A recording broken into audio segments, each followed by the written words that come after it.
नमस्कार, स्वागत आहे तुमचे अश्विनीज किचन मराठीमध्ये। आज आपल्या किचनमध्ये लहान मुलांच्या टिफिन सिरीज सुरू करणार आहोत। तर त्याच्यामधला हा पहिला एपिसोड आहे आणि पहिल्याच एपिसोडमध्ये आपण फ्राईड राईस बनवणार आहोत।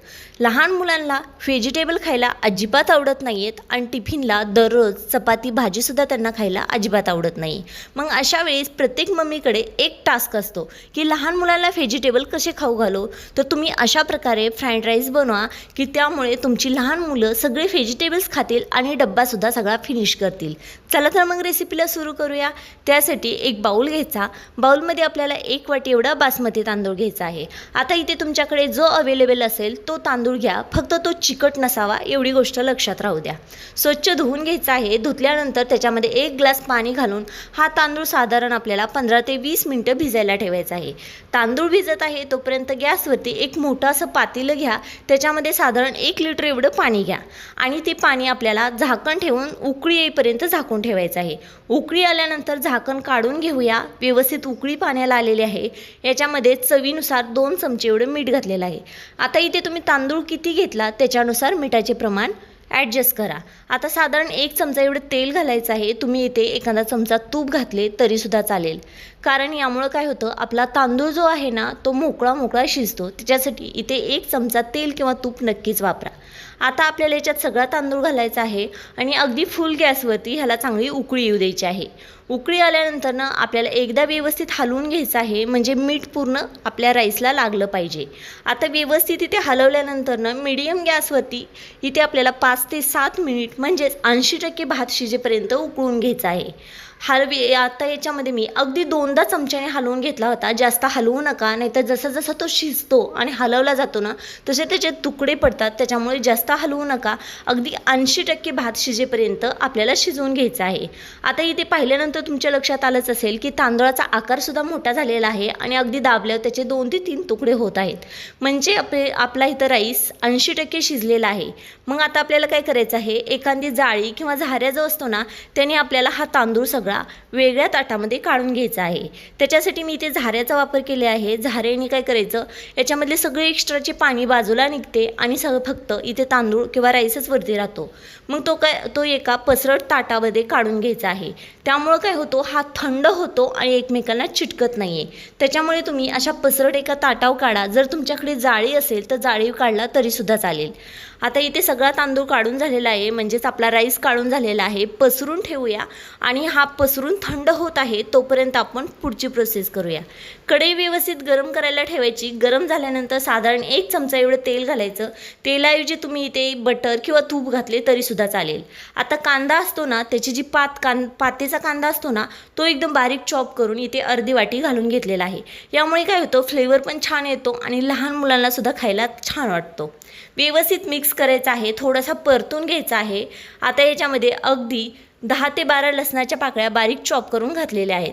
ह्यासुद्धा हलकासा कलर बदलेपर्यंत आपल्याला परतून घ्यायच्या आहेत।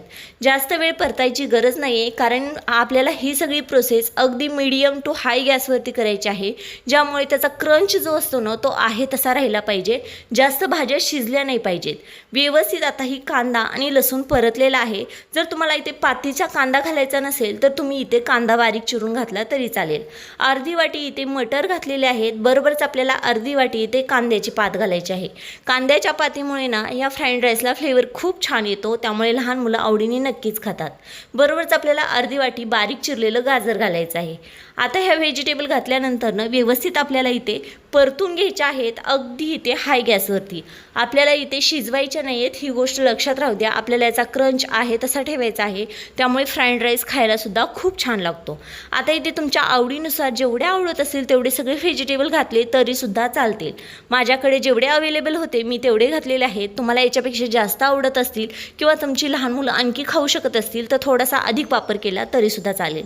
आता काय करायचं आहे, बारीक चॉप केलेलं अर्धी वाटी एवढं पनीर घालायचं आहे। पनीर इथे ना मी लो फॅट पनीर घेतलेलं आहे, त्यामुळे ना त्याच्यामध्ये प्रोटीन अधिक प्रमाणात असते आणि तेच पनीरचा मी वापर इथे केलेला आहे। साधारण अर्धी वाटी एवढा एकदम बारीक चॉप करून घेतलेला आहे। ते सुद्धा आपल्याला तेलामध्ये छान असा या व्हेजिटेबलमध्ये परतून घ्यायचं आहे आहे आणि या तेलामध्ये परतल्यामुळे काय होतं, पनीरसुद्धा एकमेकांना अजिबात चिटकत नाही आहे आणि इथे सगळे व्हेजिटेबल आपल्याला जसं पाहिजे तसे छान असे परतून झालेले आहेत. त्यांचा क्रंच आहे तसाच राहतो. आणि इथे मी मटर जे घेतलेले होते ने आताच्या सीझनचे मटर आहेत, त्यामुळे मी हलकेसे बॉईल करून वापरलेले आहेत. आता तुमच्याकडे कोणते मटर आहेत त्याच्यानुसार तुम्ही त्याचा यूज करा. आता इथे व्यवस्थित आपले व्हेजिटेबलसुद्धा परतले गेलेले आहेत. आपल्याला याच्यामध्ये काय करायचं आहे, साधारण अर्धा चमचा एवढं सोया सॉस घालायचं आहे. सोया सॉसमुळे काय होतं, ह्याला फ्लेवर खूप छान येतो. त्याच्यामुळे सोया सॉस अर्धा चमचा एवढाच वापर करा. जास्त केला तर त्याचा उग्र वास येईल आणि त्यामुळे तुमची लहान मुलं खाणार नाही आहेत. आणि जर नसेल तर नाही केला तरीसुद्धा चालतो. बरोबरच आपल्याला इथे अर्धा चमचा एवढा आपल्याला इथं शेजवानी चटणी घालायची आहे. तिखट असते त्यामुळे मी अर्धा चमचा घातली. जर तुमच्याकडे कोणतं केचप असेल तर ते घातले तरी चालेल. शेजवानी चटणी घालायची नसेल तर नाही घातली तरी चालेल, तिथे स्किप केली तरी चालेल. आता आपल्याला अगदी व्यवस्थित व्हेजिटेबलमध्ये परतून घ्यायचं आहे, ज्यामुळं का नाही ह्याची चव अधिक होईल. साधारण अर्धा चमचालाही कमी असेल एवढे मी मीठ घातले, ज्यामुळे ते व्हेजिटेबलला मीठ व्यवस्थित लागलं जाईल. कारण राईस बॉईल करताना आपण त्याच्यामध्ये मिठाचा वापर केलेला आहे, ही गोष्ट तुम्ही लक्षात ठेवा. आता ही राईस आपल्याला हे व्हेजिटेबलमध्ये घालून घ्यायचा आहे आणि सगळा राईस घातल्यानंतरनं आपल्याला व्हेजिटेबलमध्ये व्यवस्थित परतून घ्यायचं आहे. आणि परततानासुद्धा तुम्ही इथे हाय गॅस ठेवा. आता जर तुम्हाला इथे स्टीलच्या कढईमध्ये चिटकत असेल असं वाटत असेल तर तुम्ही नॉनस्टिक पॅनमध्ये केलं तरीसुद्धा चालेल, पण लहान मुलांसाठी ते चांगले नसते म्हणून मी इथे स्टीलच्याच भांड्याचा वापर केलेला आहे. आता आपल्याला व्यवस्थित एकदा हलवून घ्यायचं आहे आणि हलवून व्यवस्थित मिक्स झाल्यानंतर एकदा टेस्ट बघा. जर मिठाचे प्रमाण कमी असेल तर थोडेसे आणखी वापरले तरीसुद्धा चालेल. आणि तुम्ही पाहू शकता एकदम पांढरा शुपट असा आपला व्हेजिटेबल इथे फ्राईड राईस म्हणून तयार आहे. जर इथे तुम्हाला कलर हवा असेल तर तुम्ही इथे बेडगी मिर्च पावडर असते ना, ती थोडी घातली तर त्याचा लाल कलर येतो आणि त्याच्यामध्ये तिखटपणा नसतो, त्यामुळे त्याचा कलरसुद्धा येतो.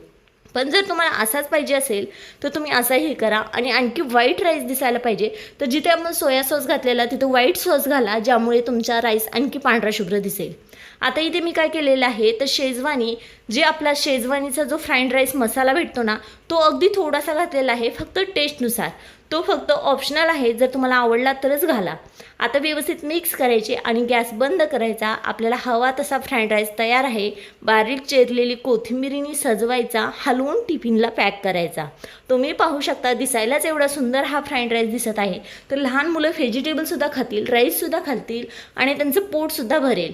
मग इथे जर तुमची लहान मुलं टिफिनला चपाती भाजी खात नसतील तर तुमच्यासाठी हा योग्य पर्याय आहे. मग तुम्हाला ही आजची आपली टिफिन सिरीज कशी वाटली मला कमेंट्सद्वारे नक्की सांगा. आणि तुम्हाला आणखी कोणती टिफिन सिरीजमध्ये कुठला टिफिन हवा आहे तो सुद्धा मला सांगा. मी नक्कीच प्रयत्न करील बनवायचा आणि तुम्हाला दाखवायचा. चला तर भेटूया पुढच्या व्हिडिओमध्ये.